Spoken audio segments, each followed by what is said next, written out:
Well, good evening. I am Kristen Kwan, joined by our political analyst, Eric Stanton. Tonight it is Election Day in Virginia, and we're starting to see some of these results come in. It is a historical day for Virginians. It's a very historical day. You know, whoever won tonight was going to be the first female governor of the Commonwealth of Virginia.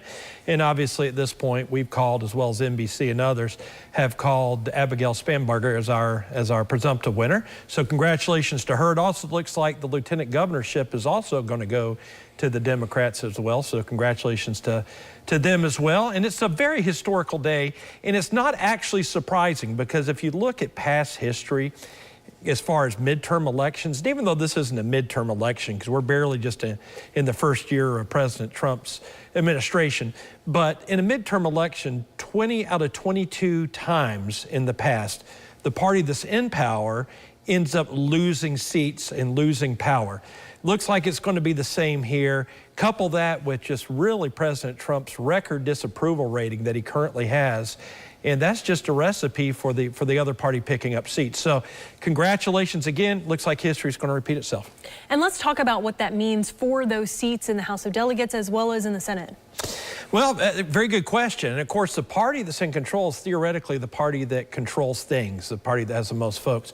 Now, of course, what we're seeing in Washington right now, if you don't have a supermajority, it can make it hard to do. So like right now, even though we're getting stuff passed in the House and with the chief executive, we're not getting stuff passed in the Senate.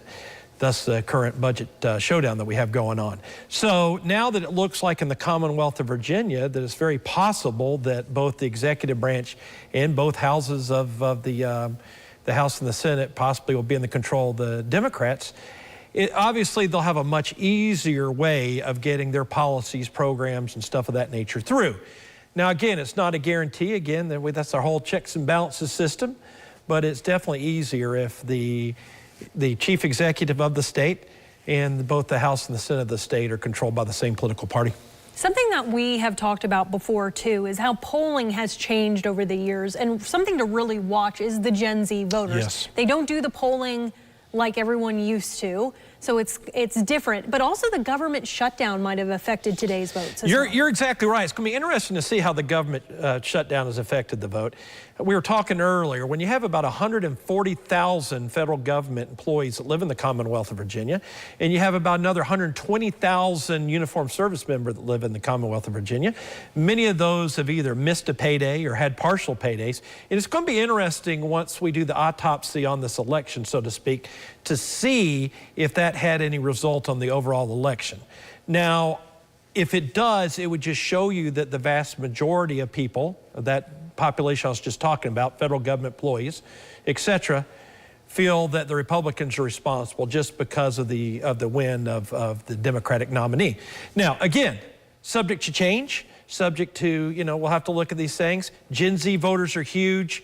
It's hard to get accurate polling with Gen Z voters just because, again, they don't poll the same way that the rest of us will. So it's going to be interesting to see at the end if the Gen Z voters had a huge influence. At this point, it doesn't appear that they did. All right. Thank you so much, welcome. Eric. Always appreciate having you in the studio live. Thank you for doing this for our social media channels. And of course, we'll have all of your election results online on our website, WCYB.com. You can also watch us on Fox 39 News.